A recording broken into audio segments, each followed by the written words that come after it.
Fabio, questo è un guanto, è il guanto che usa Valentino Rossi. Esattamente. Ecco, quanta ricerca c'è in questo guantino?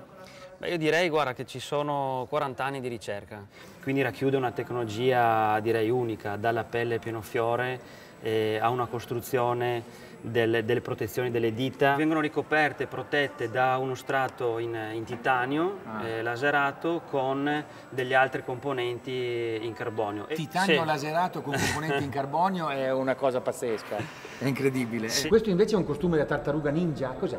Questo paraschiena per la prima volta dà la possibilità di seguire, oltre ad avere dei movimenti laterali del corpo, ma permette di seguire anche lo sviluppo della spina dorsale. Là cosa sono, salvagenti? E lì no, non sono palloni, ma sono sacchi airbag.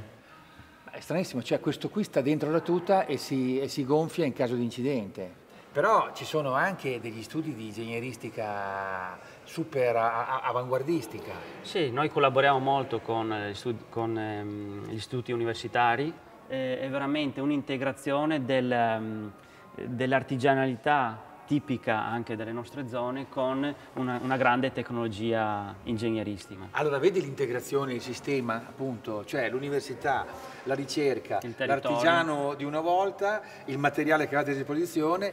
Poi avete fatto degli investimenti anche fuori di testa, scusami se lo dicono. Avete fatto un magazzino che neanche doveste mettere mano a tonnellate di materiali ogni giorno. È un magazzino che è completamente robotizzato, ci permette sicuramente di limitare i rischi per i nostri operatori, di raggiungere tutto il mondo al massimo in 48 ore.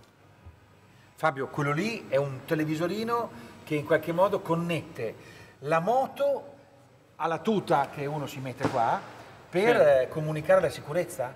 Con 2 sensori sulla forcella, un sensore sotto la sella e questo monitorino che fa vedere all'utente lo stato del sistema di protezione. Cioè in pratica, allora, 2 sensori sulla forcella nel caso di tamponamento, un sensore sotto la sella per la scivolata che mi fa capire se la moto sta cadendo, e se la moto cade, quindi subisce un urto, a livello proprio senza fili, a livello fili, wifi, wireless, sì. Arriva qui il segnale. Ci sono 2 canister, 2 generatori di gas in questa zona, protetta comunque anche da un paraschiena rigido, che gonfiano un bag di 12 litri che protegge il pilota sia sulla parte frontale del petto che sulla schiena.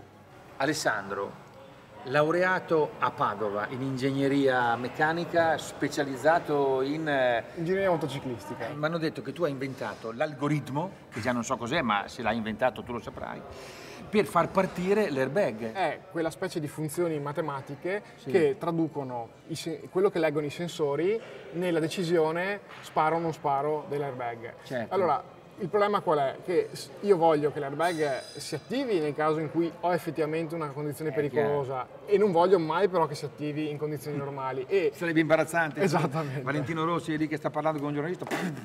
Proprio così. È un incubo che mi sono portato dietro per molte notti.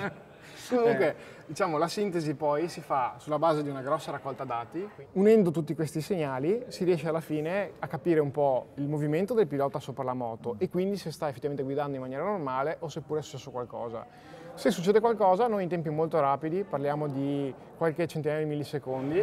Centinaia di millisecondi? Sì, in appena 15 millisecondi riusciamo a decidere se attivare o non attivare l'airbag. Cioè praticamente non è ancora accaduto, che già è Assolutamente giusto, deve essere così. E qui vedi la velocità ad esempio del pilota che stava affrontando il circuito del Mugello. Seconda curva. Lui è caduto? Esattamente. E difatti qui il diagramma è impazzito. È impazzito, esatto. Prima li vedi che sono praticamente piatti o molto bassi, poi quando c'è la caduta effettivamente è un picco pazzesco. Sì. E com'è che ci siete arrivati voi vicentini padovani e non ci sono arrivati gli americani? Ma diciamo che le prime volte che abbiamo parlato abbiamo avuto modo anche di confrontarci con enti di una notevole solidità come ad esempio l'MIT o altre aziende internazionali. L'università. Sicuramente sarebbe presuntuoso dire che loro non ci sarebbero mai arrivati. Probabilmente loro non erano interessati e non avevano quell'apertura mentale per dire sì, lo possiamo fare in maniera innovativa utilizzando delle tecniche nuove. Si può dire che loro non ci sono arrivati perché non avevano il nonno contadino e il padre artigiano?